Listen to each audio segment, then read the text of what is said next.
300 number का होगा, लेकिन ये सिर्फ क्वालिफाइंग नेचर का होता है। सर पहले वाले पेपर के अंदर तो आपको सामान्य हिंदी और टेक्निकल मतलब अगर आप इलेक्ट्रिकल से तो इलेक्ट्रिकल, ये पेपर कब हो सकता है, माइंड में ये भी क्वेश्चन आता है कि सर ये पेपर कब हो सकता है, इसको कैसे जाने। इसमें भी 1/3 की नेगेटिव मार्किंग रहेगी। ये आपका पूरा का पूरा एग्जाम पैटर्न है। लास्ट डेट ऑफ एप्लीकेशन 10/9/2021 थी। सबसे ज्यादा वेटेज वाला सब्जेक्ट कौन सा है, सबसे कम वेटेज वाला, वो सब मैंने मेंशन किया हुआ है। तो देखो भाई, सैंपल क्वेश्चन पेपर में आप देख सकते हैं हिंदी, ये पुराने सालों का यूपीपीएससी एई का ही पेपर है, उसी के सैंपल क्वेश्चन में आपको दिखा रहा हूं। यूपीपीएससी ने लेटेस्ट अभी 604 वैकेंसीज के ऊपर रिक्रूटमेंट निकाला है।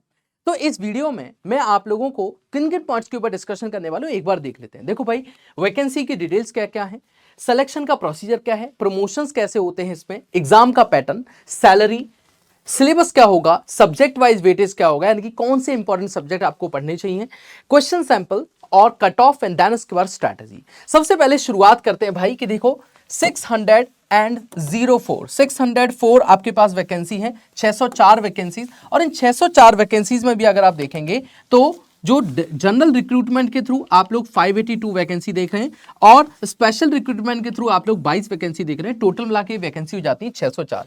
अब कौन से डिपार्टमेंट में कौन सी वैकेंसी है उसके बारे में भी एक बार ब्रेकअप देख लेते हैं। तो देखिए, जैसे यहाँ पे जनरल रिक्रूटमेंट जो 582 वैकेंसीज है, उसके लिए irrigation and water resource department, जिसकी मैकेनिकल इंजीनियरिंग असिस्टेंट इंजीनियर की मैकेनिकल ब्रांच के लिए कितनी वैकेंसी है, 77। यूपी जल निगम रूरल के लिए सिविल इंजीनियरिंग की 107। उसके बाद यूपी जल निगम रूरल में इलेक्ट्रिकल मैकेनिकल की जो वैकेंसीज है वो 14 हैं। रूरल इंजीनियर की असिस्टेंट इंजीनियर के लिए वैकेंसी 65 है। इसके अलावा housing and the urban planning department के लिए जो इलेक्ट्रिकल और मैकेनिकल की वैकेंसीज है वो 8 हैं। Housing urban board planning housing and urban planning department civil के लिए 40 vacancy. PWD assistant engineer civil के लिए 226 हैं। एग्रीकल्चर डिपार्टमेंट यूपी एग्रीकल्चर वाले ब्रांच के लिए 12 हैं। एनर्जी डिपार्टमेंट में इलेक्ट्रिकल के लिए 7 हैं। Irrigation and water resource department के अंदर असिस्टेंट इंजीनियर सिविल में 20 वैकेंसीज हैं। इसके अलावा medical health and family welfare department में सिविल में 6 वैकेंसीज हैं। इसके अलावा स्पेशल रिक्रूटमेंट में इरिगेशन एंड वाटर रिसोर्स में सिविल के अंदर 22 ओबीसी और एसटी की वैकेंसीज भी हैं। ये आपका पूरा डिटेल मैंने आपको बता दिया कि वैकेंसी कितनी है आपके पास। ठीक है, हम हर एक पैरामीटर के ऊपर एक एक करके डिस्कशन करेंगे। सैलरी स्लिप भी आप लोगों को मैं लाइव इसमें दिखाने वाला हूं। अब इसके बाद आती है कि इस एग्जाम की कुछ बेसिक डिटेल्स आप लोगों को जान लेनी चाहिए। तो देखो भाई, इस एग्जाम की जो फॉर्म फिलिंग है वो स्टार्ट होगी 17/12/2024 से, यानी कि 17/12/2024 से स्टार्ट है। और ये वैकेंसीज आपकी 17/1/2025 तक, यहां पे लिखा हुआ है फॉर्म फिलिंग की स्टार्टिंग डेट जो है आपकी 17/12/2024 है और इसकी जो लास्ट डेट है वो है 17/1/2025। ठीक है, इसके बाद करेक्शन और मॉडिफिकेशन की जो डेट है वो 24 जनवरी 2025 तक वैलिड रहेगी। अब अगर हम लोग प्रमोशन की बात करें कि मान लीजिए आप इस डिपार्टमेंट में असिस्टेंट इंजीनियर बन जाते हैं, उसके बाद आपका प्रमोशन किस किस तरीके से होता है। सबसे पहले असिस्टेंट इंजीनियर से आप एग्जीक्यूटिव इंजीनियर बनेंगे, उसके बाद में आप सुपरिटेंडेंट इंजीनियर बनेंगे प्रमोट होके, देन उसके बाद में आप एडिशनल चीफ इंजीनियर बनेंगे और फाइनली आप लोग चीफ इंजीनियर बन जाते हैं अगर आप यूपीपीएससी के अंदर एक as a assistant engineer select होते हैं तो। अब देखिए, एग्जाम पैटर्न और सिलेक्शन प्रोसीजर की बात कर लेते हैं कि इसका एग्जाम पैटर्न और सिलेक्शन प्रोसीजर है क्या। देखो भाई, इसमें टाइम वेस्ट बिल्कुल नहीं करेंगे, मैं बहुत ही बारीकी से एक एक चीज के ऊपर डिस्कशन करूंगा। सबसे पहली जो स्टेज है वो है आपकी प्रीलिम्स एग्जाम। प्रीलिम्स आपके पास 300 नंबर का होगा, लेकिन ये सिर्फ क्वालिफाइंग नेचर का होता है। और दूसरा, इसके बाद जब आप इसको क्वालिफाई कर लोगे, इसके बाद आपका मेंस एग्जाम होगा और ये मेंस एग्जाम आपका 750 मार्क्स का होता है। तो ये वाले मार्क्स तो ऐड होंगे नहीं। ये जो सेकंड स्टेज में जो मेंस एग्जाम होता है ये टोटल 750 का, यानी कि 2 पेपर्स के रूप में होता है, पेपर 1 एंड पेपर 2, और इसके बाद में आपका 100 नंबर का इंटरव्यू होता है। तो ये जो 2 पार्ट हैं, इन्हीं के आधार पर आपकी मेरिट बनती है, इन्हीं के आधार पर आपको डिपार्टमेंट मिलता है। ठीक है, तो देख सकते हैं आप इस मेंस के अंदर 2 पेपर्स होते हैं। ये आपका पेपर 1 वाला पार्ट का 375 नंबर का, पेपर 2 आपके पास, यानी कि मेंस एग्जाम में 2 पेपर होते हैं, आगे इसके ऊपर डिस्कशन भी करेंगे, और 100 नंबर का आपका इंटरव्यू। तो टोटल जो आपके मार्क्स बनेंगे वो 850 में से आपके मार्क्स बनेंगे। ठीक है, तो ये आपका क्वालिफाइंग नेचर का होगा प्रीलिम्स। उसके बाद मेंस जो होगा आपका वो 750 नंबर का होगा, 375 के 2 पेपर के रूप में, और फिर उसका इंटरव्यू होगा।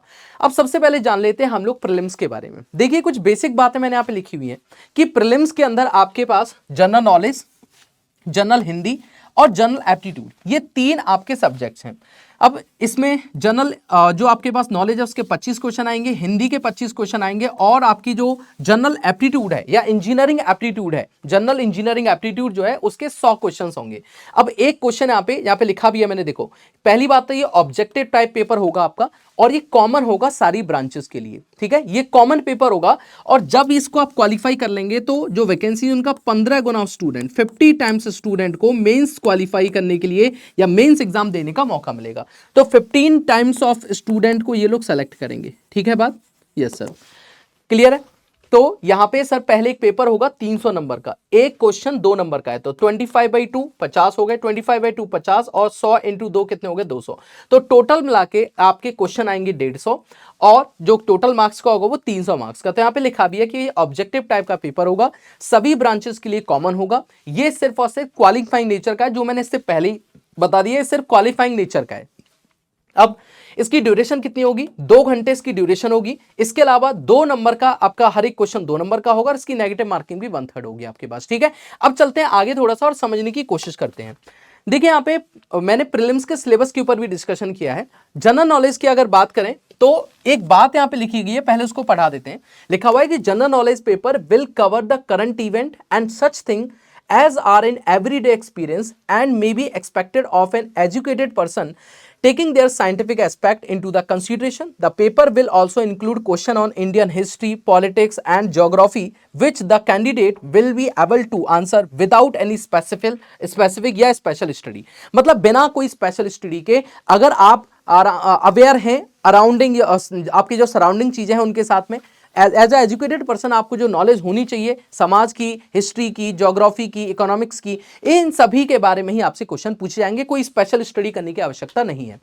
इसके अलावा बताया गया हिंदी के बारे में, तो same syllabus for the Hindi will be designed in such a way, इस तरीके से डिजाइन किया गया है कि कैंडिडेट जो है वो आराम से लैंग्वेज को समझ पाता है नहीं पाता, उसको बेसिक हिंदी की नॉलेज है या नहीं, इन चीजों के ऊपर ही डिस्कशन किया गया है, ठीक है।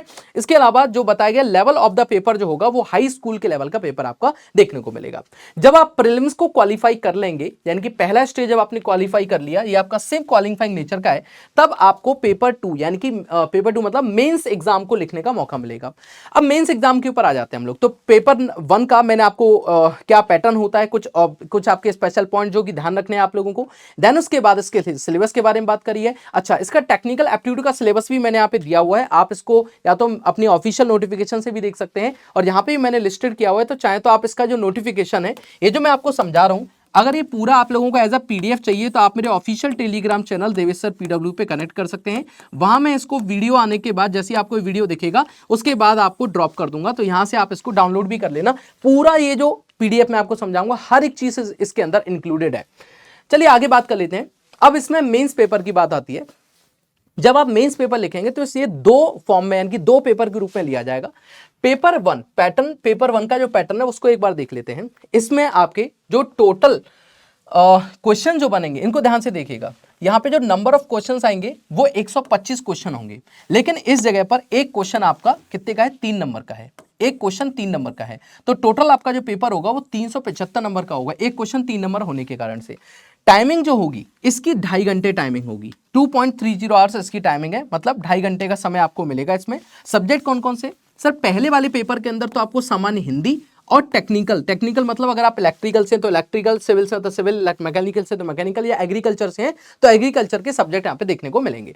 अब सामान्य हिंदी आपके पास 25 नंबर की, जैसा ऊपर दिखाया गया 25 क्वेश्चन होंगे, 3 से मल्टीप्लाई करेंगे ये 75 हो गया, और 100 क्वेश्चन टेक्निकल के होंगे तो इसको 3 से मल्टीप्लाई करेंगे 300 हो गए। इस तरीके से टोटल मार्क्स आपके बनेंगे 375। अच्छा, ये जो पेपर है आपके पास हिंदी और इंग्लिश दोनों ही मोड में, दोनों ही मीडियम यानी कि दोनों लैंग्वेज में देखने को मिलेगा, और इसमें जो नेगेटिव मार्किंग है वो 1/3 की नेगेटिव मार्किंग है। मतलब सही आंसर होने पर आपको 3 नंबर मिलेंगे और गलत आंसर होने पर सही वाले में से 1 नंबर कटेगा भी, ठीक है। तो क्योंकि 3 को जब एक क्वेश्चन 3 का है तो 3 × 1/3 करेंगे तो आंसर आपके पास में कितना आएगा? 1 आएगा। एंड दैट्स व्हाई यहाँ पे बताया गया है 1/3 की नेगेटिव मार्किंग है। जब इसी के साथ में सेम डे उसी दिन पेपर 1 होगा, ये पेपर 1 का है, और पेपर 2 में क्या होगा? इसमें भी टेक्निकल होगा, लेकिन हिंदी की जगह पर यहाँ पे क्या आ जाएगा? सामान्य अध्ययन, ठीक है, जनरल नॉलेज आपके पास आ जाएगा। तो यहां पे भी हिंदी और इंग्लिश दोनों में पेपर देखने को मिलेगा। 125 क्वेश्चन टोटल आएंगे, 125, एक क्वेश्चन 3 नंबर का होगा तो टोटल 375 मार्क्स का पेपर आपको सेकंड पेपर देखने को मिलेगा।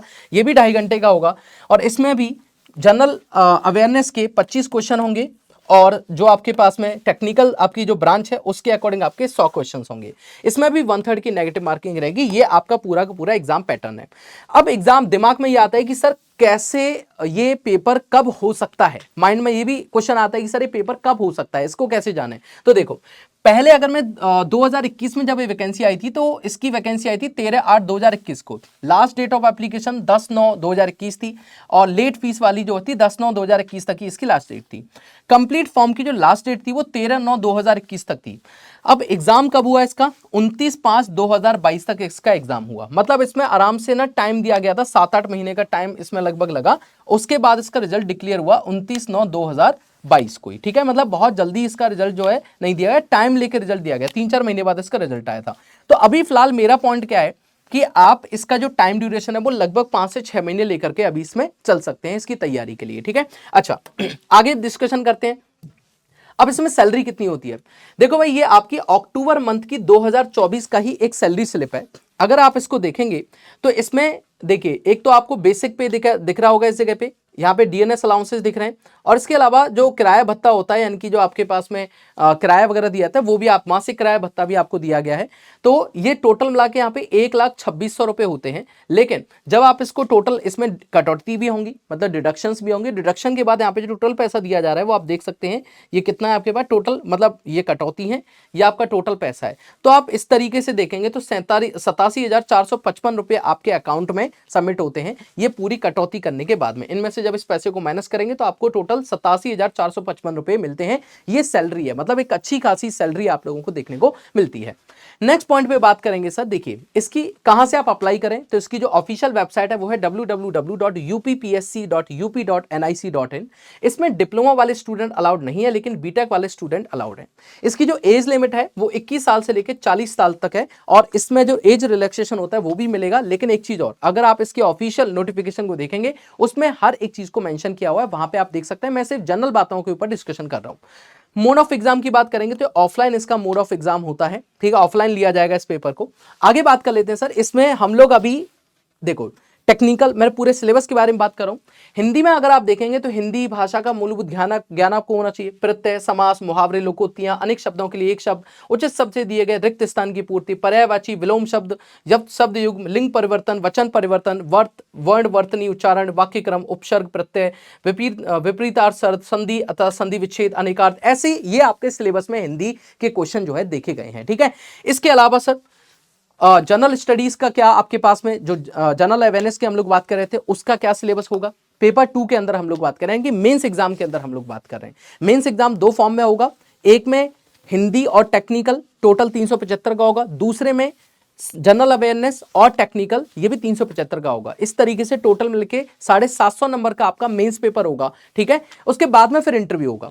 तो इसमें Indian polity, economics, culture, current nation and international important events, Indian culture, commerce and trades, population, ecology, urbanisation, general science, culture and tradition of the Uttar Pradesh, history of India, world geography, Indian geography, national resource of the India, Indian national movements, logical reasoning and इसके अलावा basic elementary mathematics, ये आप लोगों का part है किसके अंदर, general studies या जनरल अवेयरनेस के अंदर। अब बात आती है सिविल इंजीनियरिंग की। इसमें हम लोग मेनली सिविल इंजीनियरिंग के अंदर बात करेंगे। ये अभी तक मैंने आपको कॉमन बातों के ऊपर डिस्कशन किया है। देखिए पेपर 1 में मैंने आपको ये तो बता दिया हिंदी और जनरल साइंस कैसा होता है। अच्छा एक बार एक सैंपल भी दिखा दूंगा आप लोगों को आगे क्वेश्चन कैसे पूछे गए एग्जाम के अंदर। अगर आप यहां पे आएंगे यूपीपीएससी एई के अंदर, इसमें जो सब्जेक्ट का वेटेज है उससे आप देखिए जियो technical and foundation engineering paper 1 में जब आप सिलेबस को जाएंगे तो कुछ सब्जेक्ट पेपर 1 में पूछे जाते हैं, कुछ सब्जेक्ट पेपर 2 में पूछे जाते हैं। तो ये टोटल 7 सब्जेक्ट टोटल मिला के 8 जो सब्जेक्ट हैं ये आपसे पेपर 1 में पूछे जाते हैं। टोटल मिला के 8 सब्जेक्ट। इनमें भी सबसे ज्यादा वेटेज वाला सब्जेक्ट कौन सा है, सबसे कम वेटेज वाला, वो सब मैंने मेंशन किया हुआ है। जियोटेक और फाउंडेशन इंजीनियरिंग 19 से 21 नंबर का आता है इसमें। स्ट्रेंथ ऑफ मटेरियल 18 से 20 नंबर का। Design of concrete and masonry structure 16 से 18 नंबर का। बिल्डिंग मटेरियल 14 से 16 नंबर की। स्टील स्ट्रक्चर्स 9 से 12। स्ट्रक्चर एनालिसिस 8 से 11। इंजीनियरिंग मैकेनिक 6 से 9 और construction technology and planning management CPM part वाला पार्ट 6 से 8 नंबर का। ये मैंने कुछ हाईएस्ट मार्क्स से लोएस्ट मार्क्स की तरफ बनाते हुए मैंने इस लिस्ट को बनाया ताकि आपको आसानी हो सके कि कौन से सब्जेक्ट से ज्यादा वेटेज आ रहा है, तो मुझे उस हिसाब से उस सब्जेक्ट को ऑप्ट करना है, पढ़ना शुरू करना है। नेक्स्ट आपके पास जो दूसरा सब्जेक्ट अगर हम यहाँ पे देखें, पेपर नंबर 2 के अंदर कौन कौन से सिविल इंजीनियरिंग के सब्जेक्ट इंपॉर्टेंट है, तो सबसे पहला एनवायरमेंटल इंजीनियरिंग 19 से 21 क्वेश्चन यहाँ पे देखने को मिले। ट्रांसपोर्ट इंजीनियरिंग में से 18 से 20, सर्वेइंग में 17 से 20, फ्लूइड मैकेनिक्स 15 से 18, वाटर रिसोर्स इंजीनियरिंग 9 से 11, हाइड्रोलॉजी 8 से 10, ओपन चैनल फ्लो 5 से 8, हाइड्रोलिक मशीन है हाइड्रो पावर 4 से 6 और इंजीनियरिंग जियोलॉजी 2 से 3 क्वेश्चन पूछे गए। ये मोस्ट स्कोरिंग सब्जेक्ट है पेपर 1 और पेपर 2 में, ठीक है। तो यहां पे भी एक अच्छी खासी हमें नॉलेज मिली पेपर 1 और पेपर 2 में कौन कौन से क्वेश्चन इंपॉर्टेंट है। सैंपल क्वेश्चन पेपर की बात कर लेते हैं। तो देखो भाई, सैंपल क्वेश्चन पेपर में आप देख सकते हैं हिंदी, ये पुराने सालों का यूपीपीएससी एई का ही पेपर है, उसी के सैंपल क्वेश्चन मैं आपको दिखा रहा हूं। इसमें आप देखेंगे जैसे पूछा हुआ है तद्भव शब्द क्या होगा इसका, समाज शब्द में कौन कौन सा प्रत्यय जोड़ के सामाजिक शब्द बनाया गया है, इनमें से मोर का पर्यायवाची शब्द कौन सा है, ऐसे क्वेश्चन आपसे पूछे जाते हैं। इसके अलावा सिविल इंजीनियरिंग में आप देखें तो इन अ फ्लिट वेल्डेड जॉइंट में वीकेस्ट एरिया क्या होता है, क्राउन ग्लास किस चीज का एग्जांपल है। इसके अलावा अकॉर्डिंग टू IS 3991963 के according weight of the timber किस में स्पेसिफाइड किया गया है, मतलब स्पेसिफाइड जिसमें वेट ऑफ द टिम्बर होता है उसमें मॉइस्चर कंटेंट कितना स्पेसिफाइड किया गया है। टू प्रोवाइड द सेफ्टी, यदि आप लोग सेफ्टी प्रोवाइड करा रहे हैं against the piping failure with a factor of safety of 5, what should be the maximum permissible exit gradient of the soil with the specific gravity of 2.5 and porosity of 0.35। तो इस तरीके के question आपसे पूछे जाएंगे, मतलब न्यूमेरिकल पोर्शन भी अच्छा खासा होगा, ऐसा नहीं कह रहे, एग्जाम का लेवल जो है वो काफी बढ़िया होता है, ठीक है। और काफी लेंदी प्रोसेस है, तो आप लोगों को काफी ज्यादा स्पेसिफिक और बहुत ही बढ़िया तैयारी करने की यहाँ पे आवश्यकता पड़ेगी। चलिए आगे थोड़ा सा डिस्कशन करते हैं, इसकी कट ऑफ क्या थी। तो देखो 2013 के जो भी डेटा मुझे मिला उसके अकॉर्डिंग में बात करेंगे। 2013, 2020 और 2021 में इसका पेपर हुआ था। तो अगर आप इसमें देखें, जब 2013 वाली वैकेंसी में इसकी क्या कट ऑफ थी, तो ये आपके हाईएस्ट जो मार्क्स थे स्टूडेंट के वो, और साथ में कट ऑफ लिखी गई है। तो unreserved SC ST OBC PWD women और DFF कैटेगरी के लिए, डिफेंस कैटेगरी के लिए कौन कौन सी क्या क्या कट ऑफ है वो मैंने यहाँ पे मेंशन की हुई है with highest marks of the candidate, वो आप लोग यहाँ पे देख सकते हैं। इसके अलावा 2020 में भी अगर आप कट ऑफ देखेंगे सिविल की, तो इसमें EWS SC ST OBC PWD women DFF के लिए कितनी कट ऑफ थी और साथ में हाईएस्ट मार्क्स कितने आए थे वो भी यहाँ पे मेंशन किए गए हैं, ठीक है। इसके आधार पर आप अपनी तैयारी को जो है शुरू कर सकते हैं। अब बात आती है सर कुछ रिसोर्सेज की कि क्या हमारे पास चीजें होनी चाहिए, तो मैं आपको क्लियरली बताना चाहता हूं। एक तो आप यूपीपीएससी एई के जो PYQs हैं, PYQ जो है उनको आप जरूर निकालें विद सॉल्यूशन, इनको देखें, जिससे आपको आइडिया लगेगा किस लेवल पे मेरी तैयारी करने की आवश्यकता पड़ेगी। दूसरा जो पॉइंट है, आप ESE के जो प्रीलिम्स वाले क्वेश्चन है, ठीक है, ESE प्री के जो क्वेश्चन है आप उनके साथ भी जा सकते हैं, वो भी बढ़िया रहेंगे। इसके अलावा आप स्टेट के एई के क्वेश्चंस को सॉल्व कर सकते हैं, और स्टेट के एई क्वेश्चन में ज्यादातर आप लोग GPSC को या RPSC को फॉलो करिए, बहुत बढ़िया ऐसे पेपर बनते हैं इनके, तो ये आपके लिए अच्छा रहेगा। तो UPPSC, GPSC, RPSC और साथ में ESE प्री, ये अच्छे खासे आप लोगों के पास में बढ़िया चीजें होंगी, जिससे कि आप लोग अनुमान भी लगा पाएंगे किस लेवल के क्वेश्चन एग्जाम में पूछे जा सकते हैं, क्या आपका तरीका होना चाहिए। नेक्स्ट पॉइंट ये है कि भाई आप लोग मेनली फोकस क्या करें कि टैक और नॉन टैक दोनों को एक साथ लेके चलें, टैग और नॉन टैग दोनों को एक साथ लेकर के चलें। वैसे आप लोगों को पूरा आइडिया लग जाता है जो मैंने इस वीडियो में आपको बताया, उसके आधार पर टैग नॉन टैग दोनों को लेकर चलें। और जो आपका नॉन टैग वाला पोर्शन है उसमें मेजर सब्जेक्ट से पढ़ना शुरू करें, मेजर सब्जेक्ट से, और जैसे ही सब्जेक्ट आपका कंप्लीट हो उसके बाद उसके शॉर्ट नोट जरूर बना लें, है ना, बिना शॉर्ट नोट के काम नहीं चलेगा।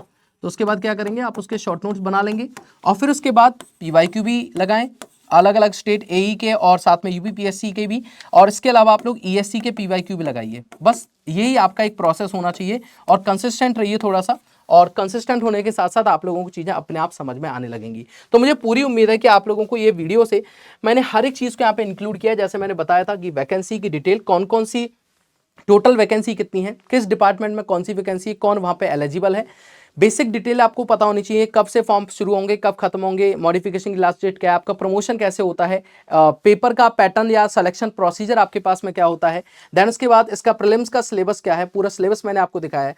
पेपर 2 यानी कि जो मेंस पेपर है, मेंस के अंदर 2 पार्ट में पेपर होता है, पेपर 1 एंड पेपर 2। तो पेपर 1 में हिंदी और टेक्निकल आता है, दूसरे में GK और टेक्निकल आता है, दोनों 375 रखेंगे, नेगेटिव मार्किंग 1/3 होती है। कब हो सकता है पेपर, उसका भी एक आइडिया मैंने आप लोगों को बता दिया है। इसके अलावा जो सैलरी होती है आपकी वो लेटेस्ट मैंने सैलरी दिखा दी आप लोगों को यूपीपीएससी की ही, जिससे कि आपको समझ में आए। ठीक है, ये इरिगेशन डिपार्टमेंट की एक सैलरी स्लिप है। इसके बाद में कुछ बेसिक फंडामेंटल, फिर उसके बाद सिलेबस आपको बताया है, देन उसके बाद इंपॉर्टेंट सब्जेक्ट क्या है सिविल के, फिर उसके बाद में आप लोगों को दिखाया कि सैंपल क्वेश्चन क्या रहेंगे, कट ऑफ क्या है आपकी और आपको क्या करना चाहिए। तो आई थिंक आप लोगों को ये वीडियो बहुत अच्छे से समझ में आया होगा। तो एक बार इस कमेंट सेक्शन में जरूर मुझे बताइएगा कि क्या आप लोग इस साल 2024 में यूपीपीएससी एई की तैयारी कर रहे हैं। एंड इसके अलावा अगर आप यूपीपीएससी एई के प्रीलिम्स की तैयारी करना चाहते हैं तो आप पीडब्ल्यू के बहुत ही बेहतरीन course UPPSC AE prelims batch के साथ जुड़ सकते हैं, civil, mechanical, electrical and agriculture engineering के लिए। क्यों? क्योंकि ये जो एग्जाम है ये सभी ब्रांच के लिए, ये जो प्रीलिम्स एग्जाम है सभी ब्रांच के लिए कॉमन एग्जाम होता है, क्वालिफाइंग नेचर का होता है। इसकी प्राइस सिर्फ और सिर्फ 3000 रुपीज रखी गई है और ये स्पेशली टारगेट करता है यूपीपीएससी एई बैच को। So wish you all the best for this exam.